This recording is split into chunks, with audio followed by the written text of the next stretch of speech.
Cassette 1, Side 2. Practice Test 2. You will hear a number of different recordings, and you will have to answer questions on what you hear. There will be time for you to read the instructions and questions, and you will have a chance to check your work. All the recordings will be played once only. The test is in 4 sections. Write all your answers in the listening question booklet. At the end of the test, you will be given 10 minutes to transfer your answers to an answer sheet. Now turn to section 1 of your question booklet.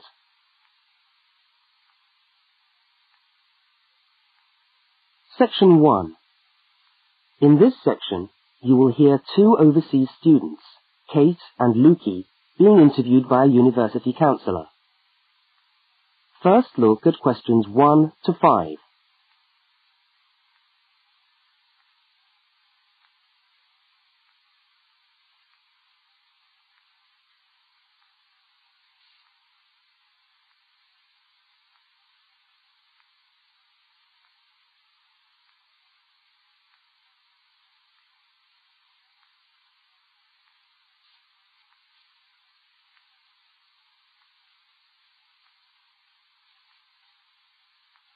You will see that there is an example which has been done for you.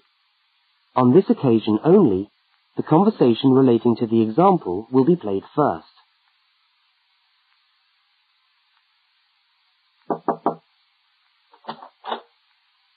Hi there, Kate. Come on in. How are you today? Fine, thanks. Hi, Luki. How's things? Okay.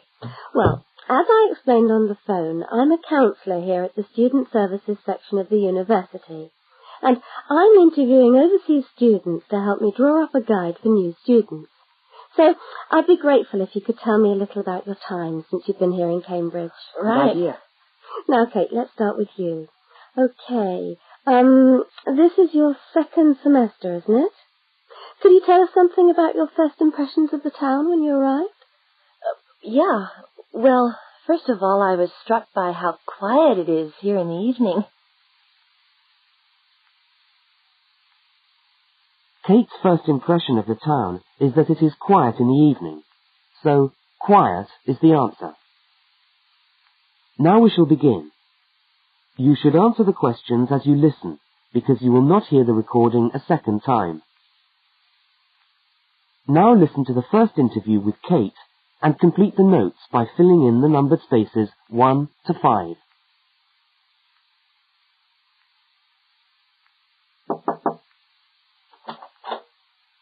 Hi there, Kate. Come on in. How are you today? Fine, thanks. Hi, Luki. How's things? Okay. Well, as I explained on the phone, I'm a counsellor here at the Student Services section of the university. And I'm interviewing overseas students to help me draw up a guide for new students. So I'd be grateful if you could tell me a little about your time since you've been here in Cambridge. Right. Good idea. Now, Kate, let's start with you. Okay. This is your 2nd semester, isn't it? Could you tell us something about your first impressions of the town when you arrived? Yeah. Well, first of all, I was struck by how quiet it is here in the evening. Yeah, I suppose Cambridge is a quiet place. Where did you live when you first arrived? Well, I went straight into student accommodation. It was a kind of student hostel. Ah, right. So, you didn't have to worry about doing your own cooking or anything like that? No, but sometimes I wished I had. The food at the hostel was awful. Oh, dear. But how were the other students? To be honest, I haven't managed to make many friends, even though the place is full. People seem to keep to themselves. They're not really very friendly. Oh, I'm sorry to hear that. Well, what about the actual course? You're studying, I'm doing a master's by coursework in environmental studies. Oh, right. And how are you finding that? Yeah, well, it's been pretty good, really. I've enjoyed the course, but I feel there hasn't been enough contact with the lecturers. Oh. They all seem to be incredibly busy. The only chance I've really had to talk to them was on the field trip. Well, that's no good. Mm-mm. Could anything be done to improve the course, in your opinion? Well, I think it would be helpful to have meetings with lecturers on the course. Say once a fortnight, something like that. Regular meetings. Yes, that could certainly help. Now, Kate, we'll come back to you in a minute, but I'd just like to ask Luki some questions. Before they continue the interview, look at questions 6 to 10.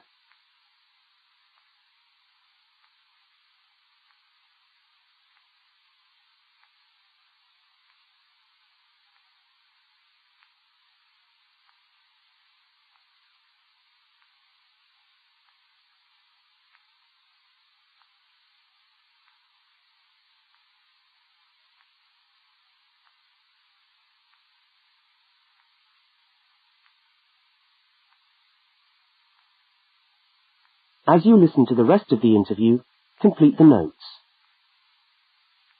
Luki, where are you from? I am from Indonesia. And how did you find Cambridge when you first arrived? Well, I like it here. I think the city is very beautiful. What about your accommodation? Was that okay? Yes, okay. At first, I stayed with a family for 3 months. They were very kind to me, but they had 3 young children, and I found it difficult to study. Right, I see. So after 3 months, I moved out, and now I live with 2 other students in a student house. It's much cheaper, and we like it there. Good. And, what about your studies? What are you studying? I'm doing a Bachelor of Computing. Computing, I see. Apart from the language difficulties, if you can separate them, how have you found the course? Okay, but... Yes, go on. Well, the main difficulty for me is getting time on the computers in the computer room. It's always busy, and this makes it very hard to do my practical work. Yes, I'm sure it would. Can you reserve time in the computer room? No, you can't. But it would certainly help if we could reserve computer time. Yes, I'll look into that and see if something can't be done to improve things over there. Now, let's go back to Kate. That is the end of section 1. You now have half a minute to check your answers.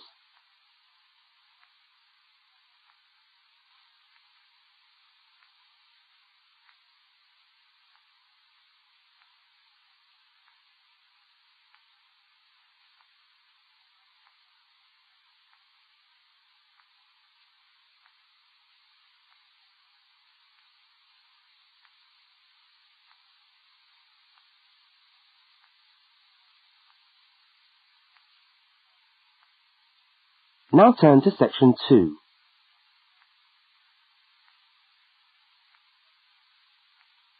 Section 2. You are going to hear a radio talk about buying a bicycle. First, you have some time to look at questions 11 to 20.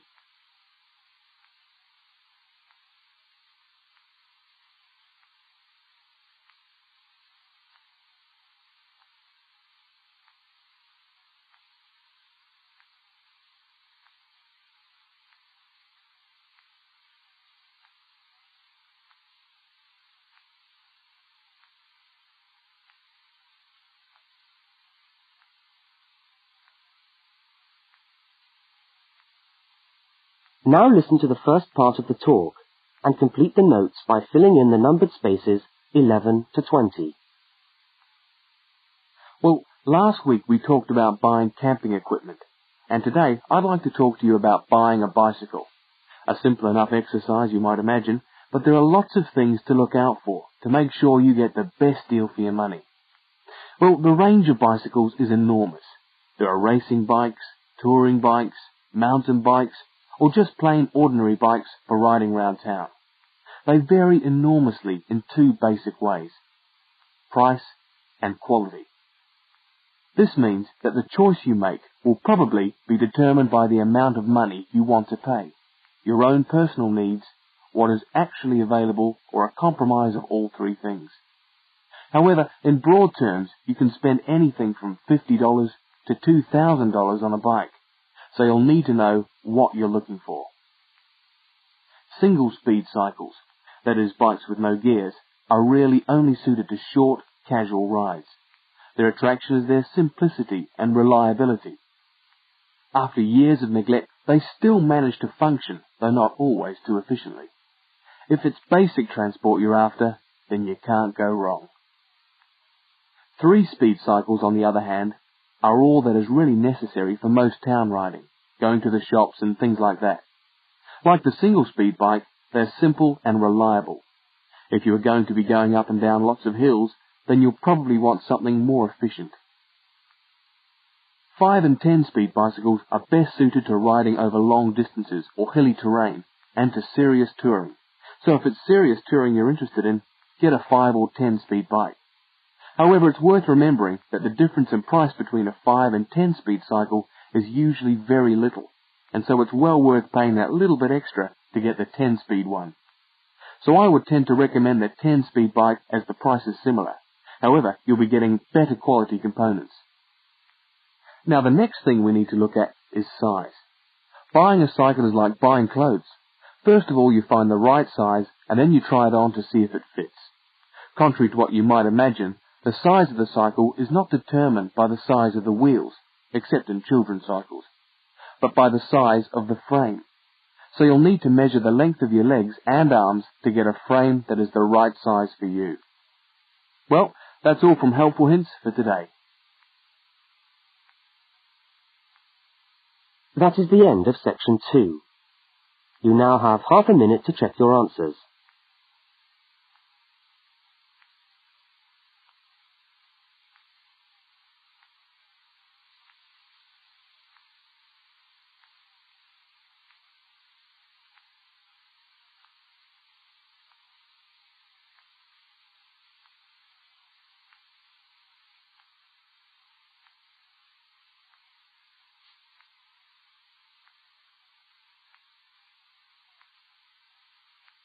Now turn to section 3.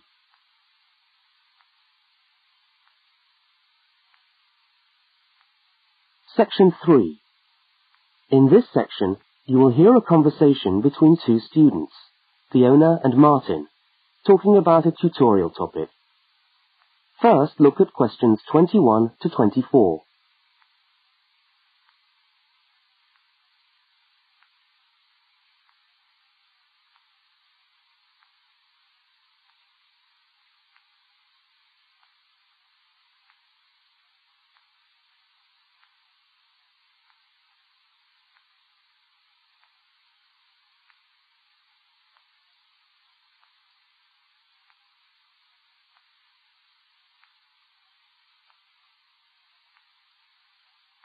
Now listen and answer questions 21 to 24. Hi there, Martin. How are you going with your Australian Studies tutorial paper? Oh, good. I finished it, actually. Lucky you. What did you do it on? I'm still trying to find an interesting topic. Well, after some consideration, I decided to look at the history of banana growing in Australia. Banana growing? Yeah, banana growing. Fascinating, I'm sure. Well, it's not as boring as you'd think. And I wanted to tie it into the work I've been doing on primary industries and the economy. Anyway, I bet there are a few things you didn't know about bananas. Such as? Such as the fact that bananas were among the first plants ever to be domesticated. Oh, really? Yeah, they're an extremely nourishing food. I suppose you're going to tell me the whole history of banana growing now, aren't you? Well, it'll be a good practice run for my tutorial next week. I'll do the same for you sometime. Okay, fire away. So where were these bananas first domesticated? According to my research, the Cavendish banana, which is a type of banana, and the first type to be cultivated here, actually originated in China, but they had a fairly roundabout route before they got to Australia. You mean they didn't go straight from China to Australia? No, they didn't. It seems that in 1826, bananas were taken from South China to England. I suppose they'd have made a welcome addition to the English diet. Yes, I'm sure. Well, apparently there was an English duke who was particularly fond of bananas, and he used to cultivate them in his hothouse, which is where you have to grow them in England, of course, because of the cool climate. And they became quite popular in the UK. So he was the one responsible for cultivating the Cavendish banana, which was then introduced into Australia. I see, and we've been growing them ever since. Yeah. Now look at questions 25 to 32.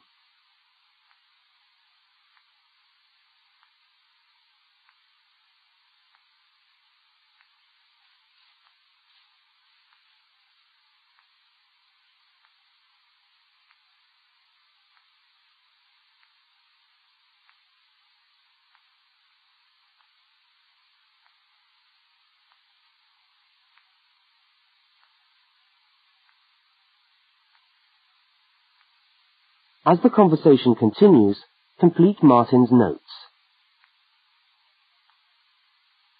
Are they hard to grow? Well, yes and no.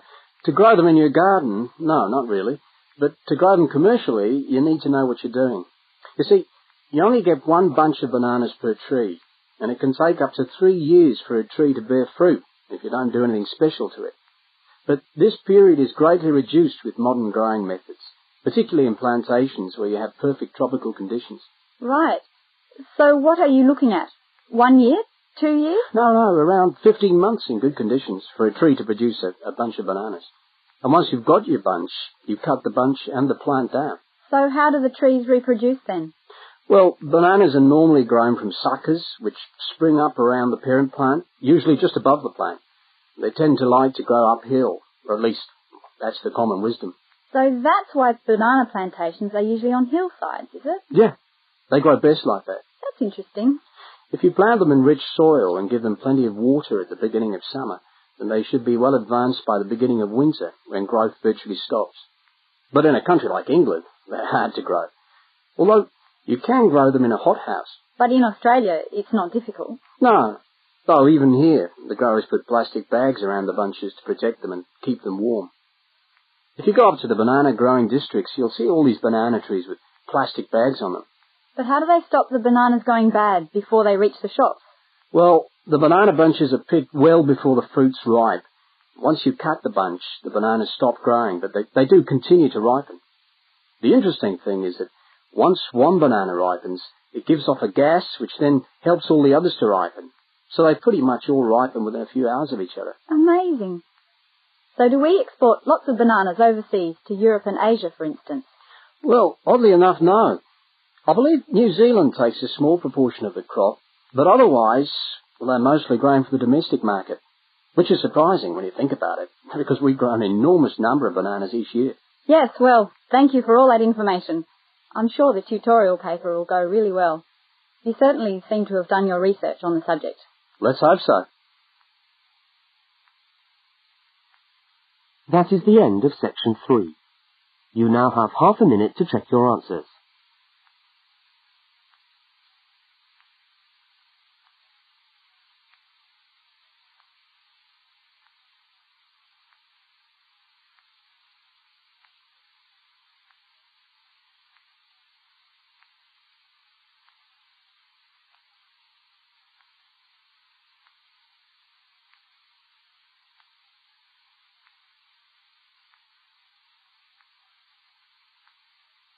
Now turn to section 4.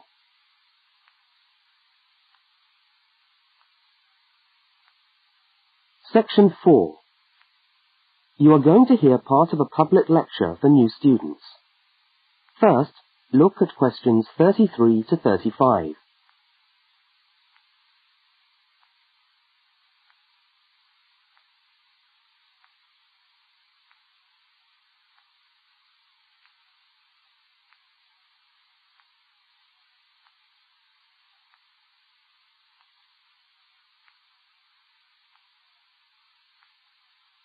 Now listen and answer questions 33 to 35.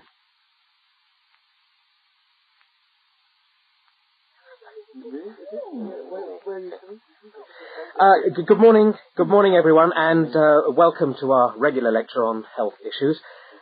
This series of lectures is organised by the Students' Union and is part of the Union's attempt to help you, the students of this university, to stay healthy while coping with study and social life at the same time.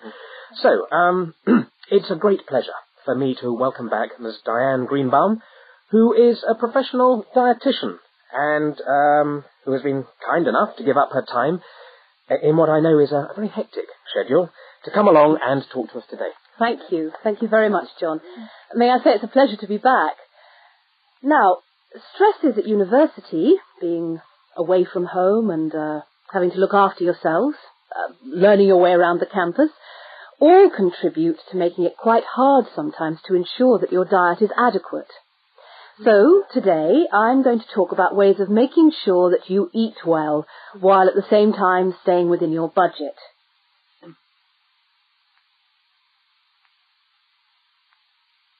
Now look at questions 36 to 41.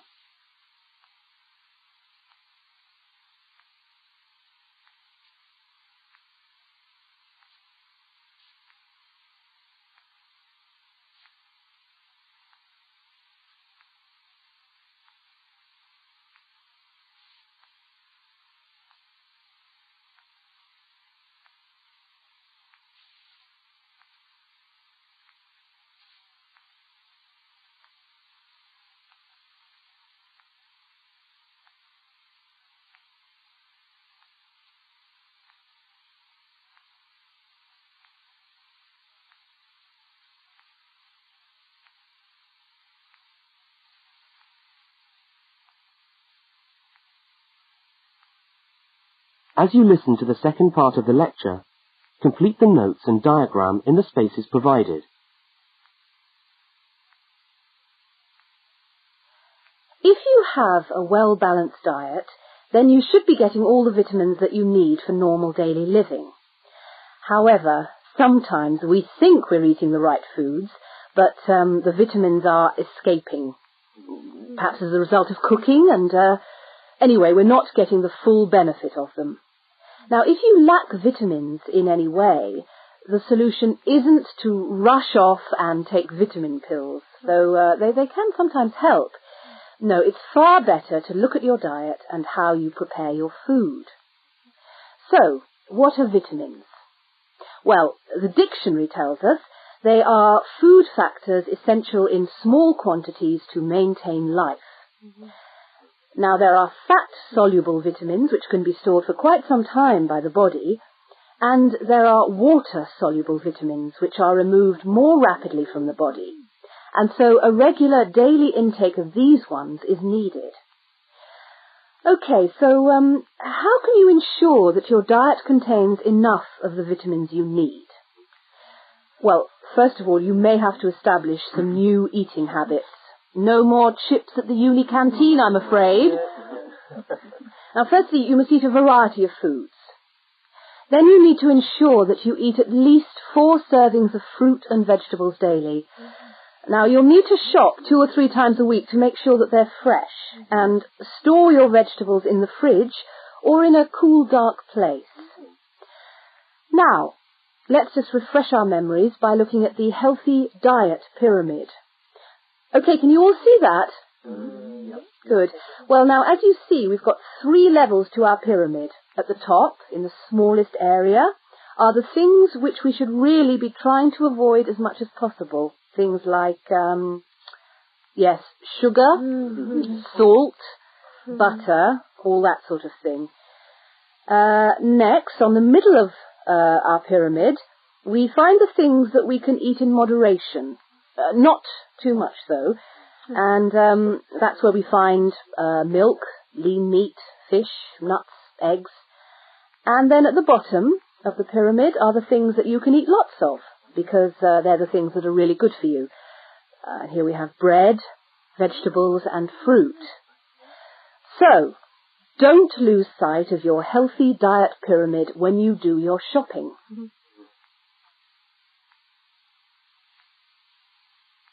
That is the end of section 4.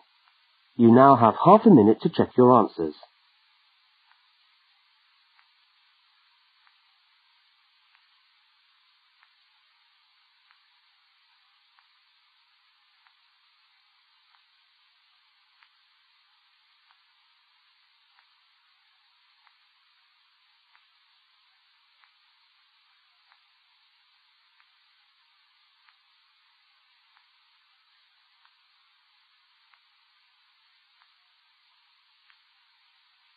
That is the end of the listening test. You now have 10 minutes to transfer your answers to the listening answer sheet.